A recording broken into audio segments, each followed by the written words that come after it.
ሰላም ጤና ይስጥልን አድማጭ ተመልካቾቻችን ህዳር 30 2018 ዓ.ም የወሩን የመጨረሻ መርሃ ግብር ይዤ መጥቻለሁ። በወሩ መጨረሻ መርሃ ግብር በዚህ ሰዓት የተለያዩ መረጃዎችን ወደ እናንተ የማደርስ ይሆናል። እየተከታተላችሁ አብራችሁ እንድትቆዩ ነው በአክብሮት የምጋብዛችሁ። እንግዲህ በዚህ ሰዓት በተለያዩ የሀገራችን አካባቢዎች ያሉ መረጃዎችን ወደ እናንተ የማደርስ ይሆናል። ከኮረም እስከ ወለጋ እንዲሁም ደግሞ በአማራ ክልል በተለያዩ አካባቢዎች ያሉትን አውደ ውጊያዎችና ዝርዝር የግንባር መረጃዎች እንደዚሁም ደግሞ ፖለቲካዊ እና ዲፕሎማሲያዊ መረጃዎችን የአፍሪካ ቀንድ መረጃዎችን ጭምር በዚህ ሰዓት ወደ እናንተ የማደርስ ይሆናል። እየተከታተላችሁ አብራችሁ እንድትቆዩ ነው በአክብሮት የምጋብዛችሁ። ሀሳብ አስተያየት ቢኖራችሁ ጥቆማ ዜና@gmail.com ላይ ሀሳብ አስተያየቶችን እየላካችሁ ስለሆነ በእጅጉ አመሰግናለሁ። እንደዚሁም ደግሞ ለሚዲያ ስራ ያግዛሉ እንዲሁም ደግሞ በአጠቃላይ ባለው የፖለቲካና ኃይል አስተላለፍ ላይ የተሰሩ ጥናቶችንም እየላካችሁልኝ ስለሆነ በእጅጉ አመሰግናለሁ። ከአሁን በፊት እንግዲህ ወለጋ አካባቢ የሚኖሩ አማራዎችን በተመለከተ በአዲስ አበባ ዩኒቨርሲቲ ጥናት ያቀረቡ የአካባቢው የኦሮሞ ተወላጆች እና አሁን ላለው ደግሞ አጠቃላይ ማህበረሰባዊ ቀውስ መነሻ የሆኑ ጽሁፎችንም አድርሳችሁኛል። በእጅጉ ነው የማመሰግነው። ሌሎችም እንደዚሁ በንጽጽር የተሰሩ ጥናታዊ ጽሁፎችንም አድርሳችሁኛል። በእጅጉ አመሰግናለሁ። የብሔርተኝነቱና የኃይል አስተላለፍ ላይ አዳዲስ ወጣቶች ጥናቶችን እያደረጋችሁ መሆኑ እንደዚሁ እና ሰሞኑን በተለያዩ ዓለማት በሚገኙ ጋዜጦች የሚያሳተማችሁ መሆኑ እንደዚሁ ልካችሁልኛል። አይቼ መለስባቸዋለሁ። ወደ መረጃዎቹ ሄዳለሁ። እንግዲህ በዚህ ሰዓት ያስኳቸው መረጃዎች በተለያዩ አካባቢዎች አሉ ዝርዝር የግንባር መረጃዎችን አካተዋል። ሰሞኑን እንግዲህ በተደጋጋሚ አድማጭ ተመልካቾችም እንዲሁም ደግሞ ወቅታዊ ጥያቄዎች ተብለው ሲቀርቡ የነበሩትንም አንዳንዶቹን የሚመልሱ ውሳኔዎችም እየተሰሙ ነው። ከፋኖ በኩል እንግዲህ ፋኖ ትግል መገምገም አለበት የሚል ጠንከር ያለ ሀሳብና አስተያየት ከተለያዩ አቅጣጫዎች እየመጣ ነው። ከዚህ አንጻር እንግዲህ የተለያዩ ቀጠና ያሉ የፋኖ መሪዎች ወደ እነዚህ ተግባራት መግባታቸውን የሚያሳዩ መረጃዎችም እየወጡ ነው። እነዚህን ጨምሮ ሌሎች መረጃዎችን በቅደም ተከተል አደርሳችኋለሁ። እናንተም ሀሳብ አስተያየት ቢኖራችሁ ጥቆማ ዜና@gmail.com ላይ ልታደርሱ ይችላላችሁ። ከነዳጅ ጋር በተያያዘ እንደዚሁ አሁን ተደጋጋሚ አስተያየቶችን አድርሳችሁኛል። እንዲሁም ደግሞ የቤት እና የጣራና የግድግዳ ግብር በሚል በተለያዩ ከተሞች መንግስት ከወትሮ በተለየ ሁኔታ ግብር እየጣለና እያሰቃየን ነው የሚልና አሁን ካለ ኑሮ ውድነት አንጻር እንደዚሁ ከፍተኛ ግብርና ተጨማሪ የተለያዩ ክፍያዎች በመንግስት በመጠየቃችን ለከፋ ኑሮ ውድነት ተጋልጠናል የሚሉ አስተያየቶች በተለይ በኦሮሚያ ክልል ምንነታቸው የማይታወቁ እንደዚሁ ገንዘብ የመሰብሰብ በሚሊሻዎች ማስገደድ በአዲስ አበባ እንደዚሁ ከከተማ የመሬት ግብርና ከቤት እና ከጣራና ግድግዳ ግብር ጋር በተያያዘ በተመሳሳይ በአማራ ክልል በተለያዩ ከተሞች እነዚህን አድርሳቸዋል። እንግዲህ ወደፊት ቅሬታዎቻችሁ በአግባቡ ይቀርባሉ። የተደራጁ ቅሬታዎችን ስትልኩልኝ አመሰግናለሁ። ያው እንግዲህ ለእናንተ ወደፊትም ቢሆን ድምፅ መሆን የሚዲያው ተቀዳሚ ተግባር ነው። የትኛውም ቅሬታዎቻችሁ እንዲሁም ደግሞ እንዲደርሱ የምትፈልጓቸውና ድምፅ የሚሆኑባቸው ጉዳዮች ካሉ ትልኩ ትችላላችሁ። አሁን በቀጥታ ወደ መረጃዎቹ ነው የሚሄደው። ወደ መረጃዎቹ ሲሄድ እንግዲህ በአማራ ክልል ዋግኽምራ ዞን ኮረም ከተማ የህወሓት ታጣቂዎች አንድ አሰቃቂ ድርጊት ፈጽመዋል። ሌሊቱን የህወሓት ታጣቂዎች የፈጸሙት አሰቃቂ ድርጊት ምንድን ነው የሚለውን የሚያሳይ መረጃ ነው ወደ እናንተ የማደርሰው። እንግዲህ የህወሓት ታጣቂዎች በገቡባቸው አለማጣ ከተማ፣ አለማጣ ወረዳ፣ ራያ ባላ፣ ራያ አለማጣና ኮረም ወፍላና ዛታ አካባቢዎች የተለያዩ ግፍና ሰቆቃዎችን እየፈጸሙ ነው የሚገኙት። ከነዚህ ሰቆቃዎች ዛሬ የተሰማው እጅግ አሳዛኝ ነው። በኮረም ከተማ የህወሓት ታጣቂዎች አሰቃቂ ግድያ ፈጽመዋል። ኮረም ከተማ ሰብሃላ ተብሎ የሚጠራው ቀበሌ ኗሪ የነበረች ድርባ ሞገስ በአሰቃቂ ሁኔታ ከ3 ዓመት ህፃን ልጇ ጋር በታጣቂዎች በጥይት ተደብድባ ተገድላለች። እንግዲህ ከሌሊቱ 6 ሰዓት ተኩል ወደ ድርባ ሞገስ መኖሪያ ቤት ያቀኑት የህወሓት ታጣቂዎች ድርባ ሞገስን ከ3 ዓመት ታዳጊ ልጇ ጋር በ8 ጥይት ደብድበው ገድለዋታል። አሰቃቂ ግድያ ነው። በተኛችበት ህፃን የ3 ዓመት ልጇ ጋር ነው እንግዲህ በአሰቃቂ ግድያ የተፈጸመባት። ከዚህ ጋር በተያያዘ እንግዲህ ታጣቂዎቹ ድርባን እየገደሏት ቀደም ብሎ የወለደቻትን ልጅ በተመለከተ እና ስለዚህ ጋር በተያያዘ ፕሮፓጋንዳ እንድትሰራ ተጠይቃ ለትግራይ ሚዲያዎች ፈቃደኛ ባለመሆኗ ነው እንግዲህ ልጇን የወለደችው ከአማራ ልዩ ኃይል አባል ነው በቀጠናው ስምሪት ላይ በነበሩበት ጊዜ። ስለዚህ በልዩ ኃይል ተደፍሬ ነው ልጅ የወለድኩት የሚል ለሚዲያ መግለጫ ስጭ፣ ከጥላቶቻችን ልጅ ወልጃለሁ ተገድጄ ብለሽ ለሚዲያ መግለጫ ስጭ ተባለች። እሷ ደግሞ አስገድዶ መድፈር አልተፈጸመብኝም የወለድኩት በፍቅር ነው በሚል ምላሽ ሰጠች። እንግዲህ ቃለ መጠይቅ አልሰጥም በማለቷ የተቆጡ ታጣቂዎች ናቸው ይህንን ግድያ የፈጸሙት። ከዛ ቀደም ብሎ እንግዲህ የእሷ ወንድምም ያው እንግዲህ የአማራ ብልጽግና በአካባቢው አስተዳደር በነበረበት ጊዜ የኮረም ከተማ ከንቲባ ጽህፈት ቤት የጽህፈት ቤት ኃላፊ ነበር ወንድሙ። አሁን የህወሓት ታጣቂዎች አካባቢ መዋቅር ሳያፈርሱት ከእሱ ጋር በተያያዘም እንግዲህ ቤተሰቦቻችሁና እናንተ አማራ ነን በሚል አማራነትን ታቀነቅናላችሁ፣ ከጥላቶቻችን ልጅ ወልደሻል፣ ልጅሽም የጥላቶቻችን ልጅ ነች በሚል አሰቃቂ ግድያ እየፈጸሙት ይሄ ነው እንግዲህ በታሪክ የምንሰማው ሳይሆን አሁን ፊት ለፊት እየተደረገ ያለ ነው። እንግዲህ የህወሓት ታጣቂዎች ራያ ምን እያደረጉ ነው? ኮረም ምን እያደረጉ ነው? ወልቃይትስ ቢመለሱ ምን ያደርጋሉ የሚለው እንግዲህ ይሄ ትልቅ ማሳያ ነው። እንግዲህ በታጣቂዎቹ ድርባ ሞገስን የገደሏት በ8 ጥይት ደብድበው ነው። እንግዲህ ወንድሟም ዘካሪያስ ይባላል የከንቲባ ጽሕፈት ቤት ኃላፊ ነበረ። የተገኘው መረጃ እንደሚያሳየው ግድያውን ሲፈጽሙ ታጣቂዎቹ በትግረኛ ከጥላቶቻችን ወልደሻል፣ ልጁም የጥላቶቻችን ነው እያሉ ተሰባስበው ሌሊት ተኩስ ሩምታ መክፈት ነው የገደሏት። እንግዲህ ወደ አካባቢው መረጃውን ማረጋገጥ የምትችሉ ካላችሁ የቤተሰቦቿን አድራሻ ልታገኙ ትችላላችሁ። ሌላው እንደዚሁ የማያባራ ግፍና ሰቆቃ እየተፈጸመበት ያለው አካባቢ በአማራ ላይ ወለጋ ነው። ዛሬ ወለጋ ከሰዓት በኋላ ምን አለ የሚለውን በተመለከተ በተለይ ኪረሙ ወረዳ በሁለት አቅጣጫ መከላከያ በአንድ አቅጣጫ፣ በሌላው አቅጣጫ ደግሞ የኦሮሞ ጸጥታ ኃይል የሚባለው የልዩ ኃይል ኮማንዶ፣ የፖሊስ፣ የኮሬ ነገያ እንዲሁም ደግሞ የረጲዮላ እና የጋቸና ሴርና ተብሎ የሚጠራው አጠቃላይ የጸጥታ ኃይል በሁለት አቅጣጫ የአማራ ገበሬዎችን ትጥቅ ለማስፈታት ዘመቻ እየተደረገ ነው ያለው። ኪረሙ ወረዳ ባጊን፣ ወፍጭ፣ መንደራ፣ ቡና ወንዝ፣ መርጋ ጅሬኛ ተብሎ የሚጠሩት አካባቢዎች እነዚህ ወደ አባይ ሸለቆ ከፍተኛ የሆነ ወታደራዊ ዘመቻ እየተደረገ ነው። ይህን ዘመቻ እያደረገ ያለው መከላከያ እንደሆነ ነው የአካባቢው የዓይን እማኞች የሚገልጹት። ዘመቻው በከባድ መሳሪያ የታገዘ ነው። በተለይ መርጋ ጊሬኛ ወደ አባይ ሸለቆ ከፍተኛ የሆነ ወታደራዊ ዘመቻ እየተደረገ ነው። ዘመቻውን እንግዲህ ከፍተኛ ጉዳት አስከትሏል። ዘመቻው መንደራ በሚባል አካባቢ በርካታ ኃይል ተሰማርቶ ጉዳት አድርሷል። በተቃራኒ አቅጣጫ ደግሞ ወደ ነቀምት አቅጣጫ ይሄ በአባይ አቅጣጫ ነው የመጀመሪያው። በነቀምት አቅጣጫ ደግሞ ቦቃ፣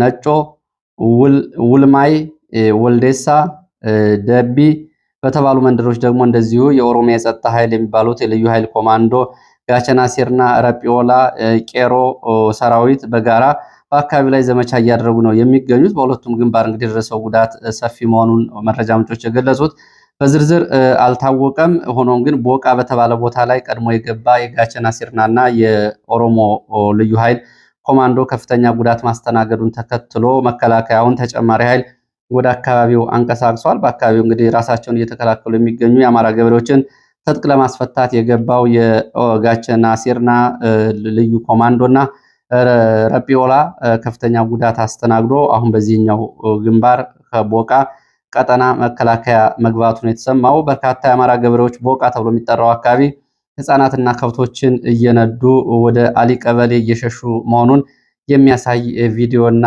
የተንቀሳቃሽ የቪዲዮና የምስል ፎቶግራፍም እንደዚሁ ከቦታው ደርሷል። ከቦታው እየደረሰ መረጃ የሚያሳየው ከዚህ አካባቢ ነው።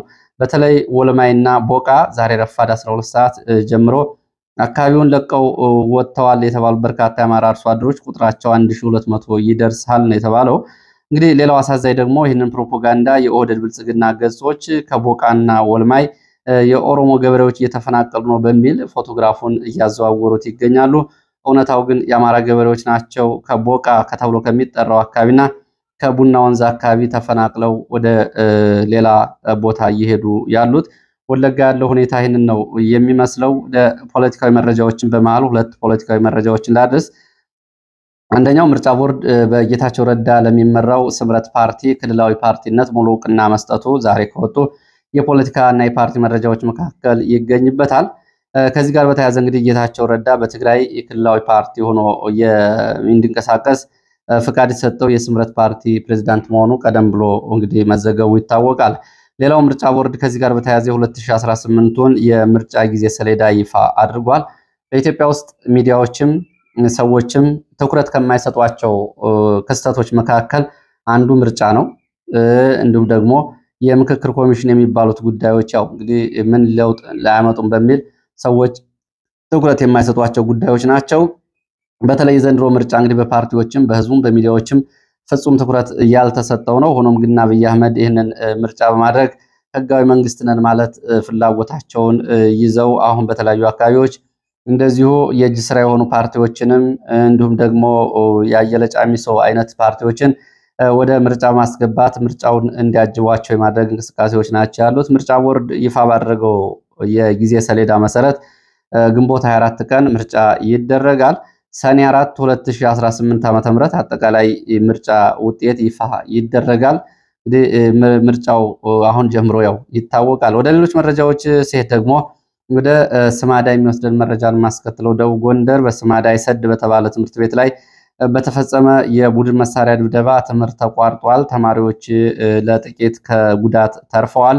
ህዳር 29 2018 በአካባቢ የተሰማራው የመንግስት ኃይል ማርያም አፋፍ ተብሎ ከሚጠራው ቦታ ወደ ትምህርት ቤቱ የቡድን መሳሪያዎች ድብደባ በማድረግ ጉዳት አድርሷል በትምህርት ቤቱ ላይ። ይሄ ጉዳት ክስተቱ እንግዲህ በመምህራንና በተማሪዎች ላይ ከፍተኛ ድንጋጤ ፈጥሮ ነበረ። በዚህ ተማሪዎች በጩኸት እንዲሁም ደግሞ መምህራኖቹን በዋይታ ትምህርት ቤቱን ለቀው ወጥተዋል። ለጊዜው በሰው ላይ የደረሰ ጉዳት የለም። በትምህርት ቤቱ ግንባታና ጣራ ላይ ግን ጉዳት መድረሱ ነው የታወቀው። ሌላው መረጃችን ወደ መተማ የሚወስደን ነው። በምዕራብ ጎንደር መተማ ማለዳ ጀምሮ እስከ ረፋት ድረስ በተደረገ ውጊያ ሰብአዊ፣ ቁሳዊና ወታደራዊ ኪሳራ ደርሷል። በሌሊት ከገንዳ ውሃ ከተማ በመነሳት ወርቃምባ ተብሎ በሚጠራው ቦታ ፋኖን ከበባ ውስጥ በማስገባት ጥቃት የከፈተው የመንግስት ኃይል ከፋኖ በተሰጠ አጸፋ ምላሽ ከፍተኛ ወታደራዊ፣ ሰብአዊና ቁሳዊ ኪሳራ ደርሷል።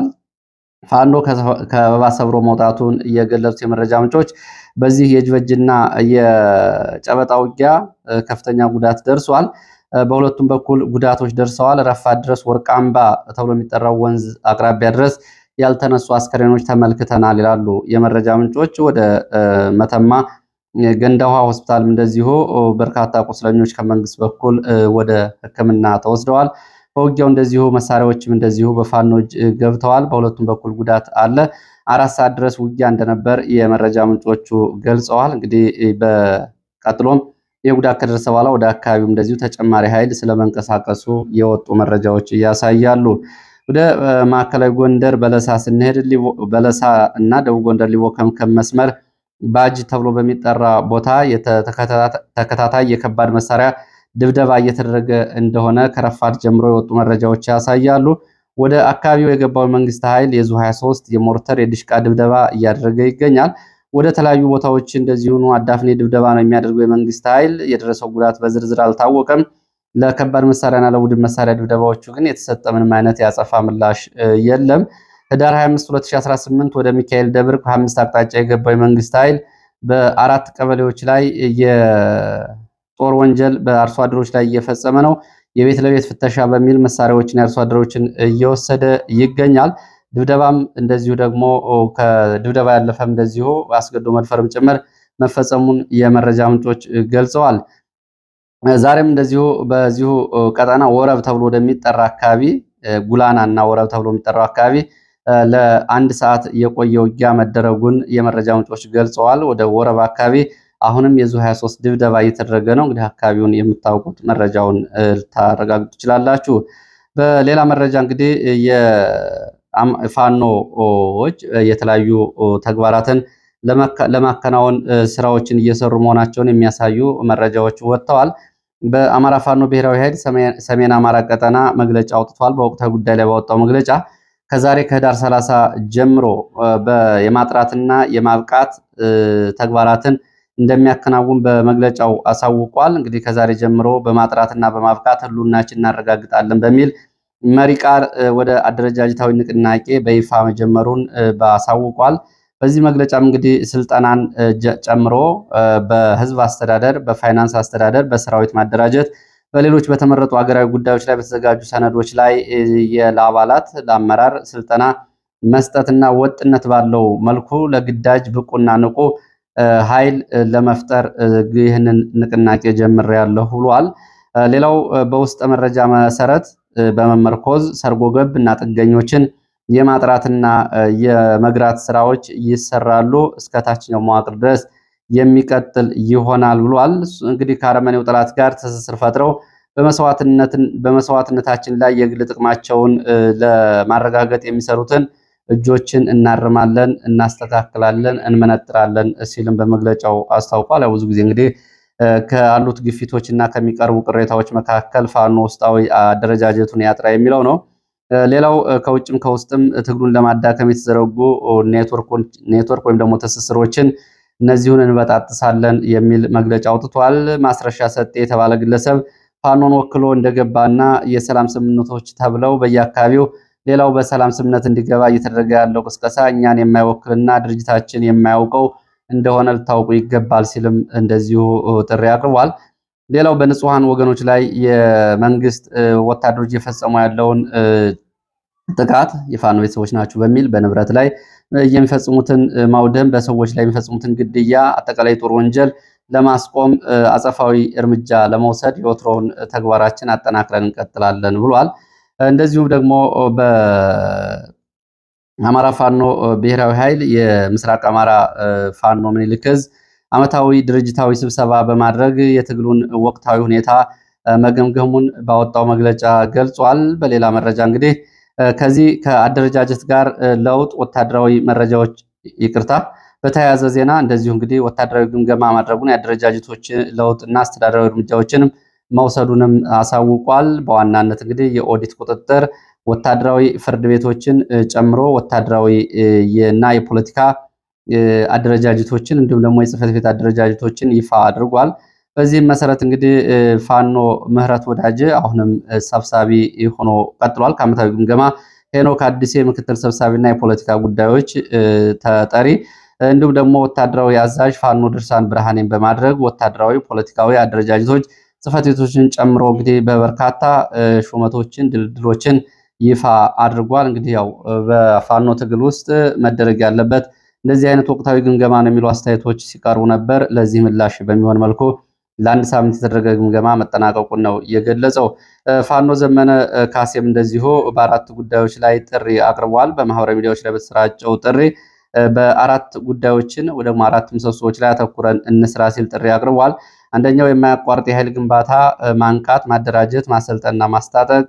ሁለተኛው ደግሞ እውቀትን ማዕከል አድርጎ ዓለምን በልኩ ለመረዳትና ተፈጥሮን ለመረዳት እንደዚሁ የማያቋርጥ እውቀትን መሻት። ሶስተኛው ጠንካራ ኢኮኖሚ መገንባት፣ ያለ ጠንካራ ኢኮኖሚ ጠንካራ ፖለቲካ መስራት ስለማይቻል። ሌላው ደግሞ እንግዲህ መንፈሳዊ የሆነ ጥሪ ነው። ፈሪሃ እግዚአብሔር የሞራል ልዕልናን መገንባትና መንፈሳዊ ልዕልናን ማረጋገጥ ይገባናል። በዚህ ላይ አተኩረን እንስራ ሲል ጥሪ አቅርቧል። ወደ ግንባር መረጃዎች እቀጥላለሁ።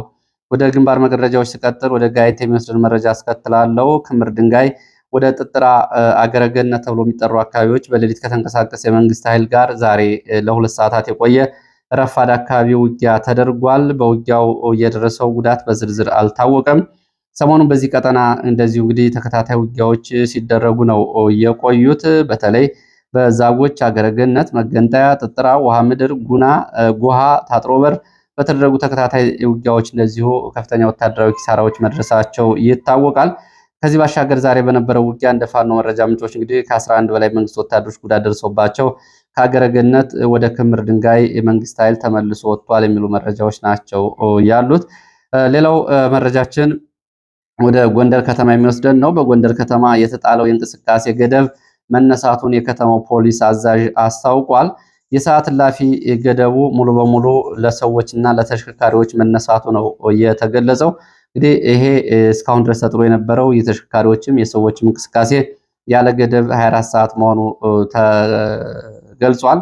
ከዚህ ጋር በተያያዘ እንግዲህ ሊነሳ የሚገባው ጥያቄና በተደጋጋሚ ዘገባዎች ሲቀርብ የነበረው ጉዳይ የጎንደር ከተማ ሰዓት እላፊ ገደብ ውስጥ በነበረችበትና በኮማንድ ፖስት ይመራ በነበረበት ወቅት በርካታ እገታዎች፣ የሌሊት አፈናዎች፣ ግድያዎች፣ የመሳሪያ ኮንትሮባንድ ጋር የተያያዘ በርካታ ወንጀሎች ሲፈጸሙ ቆይተዋል። እነዚህ ድርጊቶች እንግዲህ በየቀኑ ሪፖርት ሲደረጉም እንደዚሁ ደግሞ መነጋገር የሆኑ የህፃናትን ግድያና እገታን ጨምሮ የተለያዩ መረጃዎች ሲወጡ ነበር። ከተማው በኮማንድ ፖስት እና በሰዓት እላፊ ገደብ ውስጥ ሆኖ ማንም ሰው የመንቀሳቀስ መብት ወይ ደግሞ መንቀሳቀስ በማይችልበት ወቅት የተፈጸሙ ወንጀሎችን በተመለከተ ግን አሁንም ምርመራ የሚያስፈልጋቸው ጉዳዮች አሉ። ከዚህ ጋር በተያያዘ በየጊዜው የሚወጡ መረጃዎች የኮማንድ ፖስት በሚመራው ከተማ የእንቅስቃሴ ገደብ በተጣለበት ከተማ የተፈጸሙት ወንጀሎች ማን ነው የፈጸማቸው የሚለው አሁንም ተደጋግሞ የሚነሳ ነው። ከዚህ ጋር ለማስታወስ ያክል አብዛኞቹ ወንጀሎች ጀርባ የሚሊሻ፣ የፖሊስ፣ የአድማ ብተና፣ የመከላከያ አባላት እንዳሉባቸው መረጃዎቹ ያሳያሉ። ለምሳሌ አዘዞ በተደራጁ ሚሊሻዎች ይህንን ይፈጽማሉ። ጠዳ ጨምሮ አዘዞና አካባቢው እንደዚሁም ደግሞ 18 እና አካባቢው የአድማ ብተና አባላት ይህንን ሲፈጽሙ እጅ ከፍንጅ ተይዘዋል። ከዚህ ጋር በተያያዘ እንግዲህ ከእገታና ከነፍስ ግድያ በተለይ ህፃናትንና እናቶችን ጭምር በማገትና መግደል ጋር በተያያዘ የፖሊስ አዛዥ ጨምሮ 141 የሚሊሻና የፖሊስ አባላት በቁጥጥር ስር መዋላቸው ይታወቃል። ስለዚህ ከተማው ውስጥ አስቸኳይ ጊዜ በነበረበት ጊዜ፣ ኮማንድ ፖስት በነበረበት ጊዜ፣ የሰዓት እላፊ ገደብ በነበረበት ጊዜ የተፈጸሙት ወንጀሎች ማንም ሰው መንቀሳቀስ በማይችልበት ትጥቅ ይዞ በማይንቀሳቀስበት ጊዜ የተፈጸሙት ወንጀሎች ማን ነው የፈጸማቸው የሚለው ጉዳይ ህዝቡ ሊያውቀውና ግልጽ ሊሆንለት የሚገባ ጉዳይ ነው። እንግዲህ የሰዓት እላፊ ገደብ ጸጥታው ስለተሻሻለ አንስቻለሁ ያለው አካል ከዚህ ጋር በተያያዘም ይህን ጥያቄዎች ሊያስተናግድ የሚገባ ይሆናል። ወደ ሌሎች መረጃዎች እሄዳለሁ። ወደ ሌሎች መረጃዎች ሲሄድ ወደ አፍሪካ ቀንድ መረጃዎች ነው የሚሄደው። የአፍሪካ ቀንድ መረጃዎች መካከል እንግዲህ በዛሬው ዕለት መነጋገሪያ ከሆኑ መረጃዎች መካከል የኤርትራው ፕሬዝዳንት ኢሳያስ አፈወርቂ ወደ ሳውዲ አረቢያ በዛሬ ጠዋት ገብተዋል። ኢሳያስ አፈወርቂ የልዑካን ቡድናቸውን ያስከትለውና ይዘው ዛሬ ማለዳ ሪያድ አየር ማረፊያ አርፈዋል። በንጉሳውያን ተርሚናል የሳውዲ ልዑላንና ባለስልጣናት አቀባበል አድርገውላቸዋል። ኢሳያስ በሪያድ በሚኖራቸው ቆይታ ከልዑል አልጋወራሹ ጋር እንዲሁም ደግሞ ከጠቅላይ ሚኒስትር ቢን ሰልማን ጋር ይነጋገራሉ ተብሎ ነው የሚጠበቀው።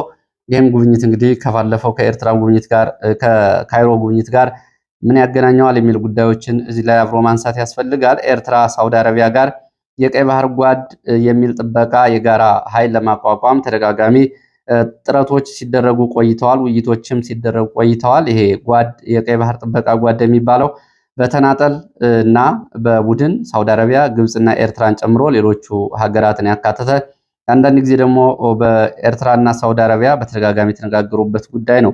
2003 ዓ.ም ከዚህ ጋር በተያያዘ ውይይቶችና የቀይ ባህር ሀገራትን ጨምሮ ትብብር መነጋገራቸው ይታወቃል። በዚህም 12 ነጥብ ያላቸውን አቋሞች እንደዚሁ ከቀይ ባህር አንጻር እንደዚሁ ማንሳታቸው ይታወቃል። እንግዲህ ኢሳያስ አፈወርቂ በአንድ ወር ውስጥ ለሁለተኛ ጊዜ ነው እንግዲህ በትልልቅ ጉብኝት ሲያደርጉ ባለፈው ወደ ግብፅ ካይሮ ለ5 ቀናት ቆይታ አድርገው መመለሳቸው ይታወቃል።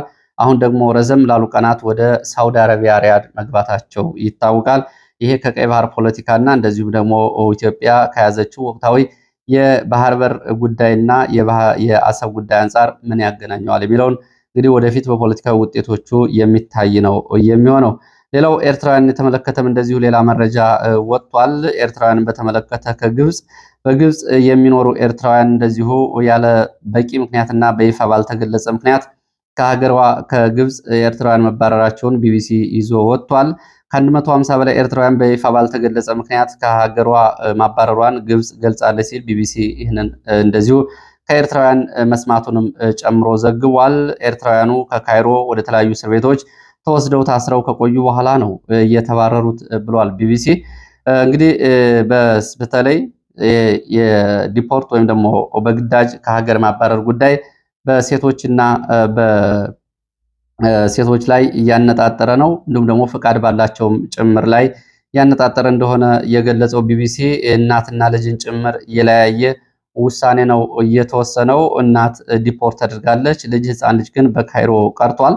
እንግዲህ ይህንን በተመለከተ በተለይ ባለፈው በሱዳን የተቀሰቀሰውን ጦርነት ተከትሎ በርካታ ኤርትራውያን ወደ ግብፅ ለሶስተኛ ሀገር ስደት ከገቡ በኋላ በካይሮ ያለው አጠቃላይ ሁኔታ የኑሮ ውድነት፣ የገንዘባቸው የመግዛት አቅም መዳከምን ተከትሎ በርካታ ስደተኞች በመኖራቸው ነው በሚል ግብፃውያን ተደጋጋሚ ቁጣ ያሰማሉ። ከዚህ ጋር በተያያዘ እንግዲህ ኤርትራውያንንም እንደዚሁ በአልኮል እና በተለያዩ ንግድ እንዲሁም ደግሞ በአለባበስ ምክንያት እንደዚሁ ሲከሷቸው ነው የቆዩት። በኤርትራውያንና በግብፅ መካከል የለየለት የቡድን ጠብም እንደዚሁ ተከስቶ የኤርትራ ኤምባሲ ጣልቃ ገብቶ ጉዳዩን ስለማስቆሙ እንደዚሁ ቢቢሲ ገልጿል። ከኤርትራውያን ጋር በተያያዘ ሰሞኑ እንደዚሁ ኖርዌይ፣ ስዊድን፣ ጀርመን፣ እስራኤል፣ አሁን ደግሞ አፍሪካዊቷ ግብፅን ጨምሮ የኤርትራውያን ስደተኞች ላይ የተለያዩ ውሳኔዎችን እያስተላለፉ ነው የሚገኙት።